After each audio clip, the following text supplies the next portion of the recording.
Welcome to the channel viewers. Dr. JW, theologist. Watchtower theological abuse analysis. The shunning structure when relationships become organizational property. The sister sees him before the meeting begins. For half a second, instinct almost takes over. A smile nearly appears, then she remembers. Her expression changes immediately. She looks away and keeps walking. Several rows behind her, another married publisher notices the exchange while quietly tightening his grip around the microphone he is carrying toward the platform. Nobody says anything openly, and this is how the system survives.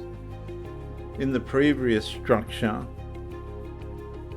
disfellowshipping reorganized the congregation through fear. Now the pressure deepens further. Relationships themselves begin operating beneath institutional ownership. A mother stops answering her son's messages after his removal from the congregation. A husband secretly continues texting someone from another congregation he has become emotionally attached to, while publicly condemning spiritual weakness during family worship. A sister quietly compares her marriage to another couple inside the hall every week, while suppressing attraction, resentment, loneliness, and fantasy beneath carefully maintained spirituality. The room still appears spiritually clean. That's what makes the fracture difficult to detect.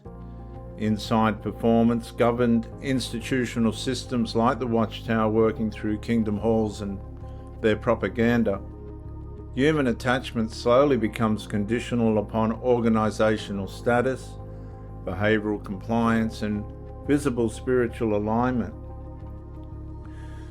The atmosphere teaches people how to love carefully, withdraw quickly, protect reputation, stay spiritually safe.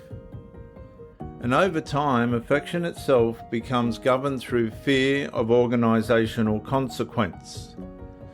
A married elder avoids looking too long at a publisher he has developed hidden feelings toward during ministry arrangements. Another brother keeps replaying private conversations with a sister from a neighboring congregation while lying beside his wife later that night, pretending his mind is still fully present inside the marriage. Someone secretly deletes messages before attending the Watchtower study, then comments publicly about loyalty, cleanness, and spiritual strength, while inward appetite keeps spreading underneath the performance. Nothing outwardly dramatic collapses. The children still answer, families still smile, meetings still function. But underneath the visible order, jealousy, fantasy, resentment, hidden attachment, compulsive desire, bitterness, rivalry, secrecy, and shame continue overtaking the same people, still trying to appear spiritually disciplined externally. But the Watchtower survives publicly.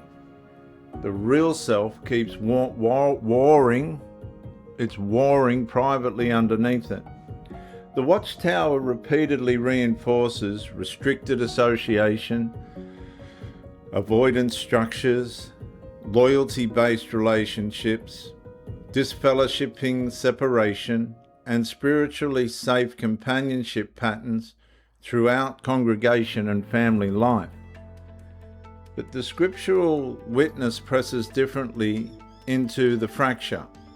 1 Corinthians 13 describes love free from fear and performance. Romans 12:9 commands love without hypocrisy. Luke 6:36 calls believers toward mercy. But somewhere underneath the carefully managed Watchtower loyalty system, relationships increasingly survive through organizational permission instead of honest spiritual freedom. The final song begins softly. Voices rise together across the kingdom hall. A disfellowshipped son walks past his own family without acknowledgement. A married publisher lowers his eyes to avoid another forbidden glance, and somewhere beneath the appearance of spiritual order, the congregation quietly continues teaching people how to hide themselves from one another. I'm Dr. JW, theologist since 1994. Like, share, subscribe, comment to educate me, share to help somebody else. Bye for now.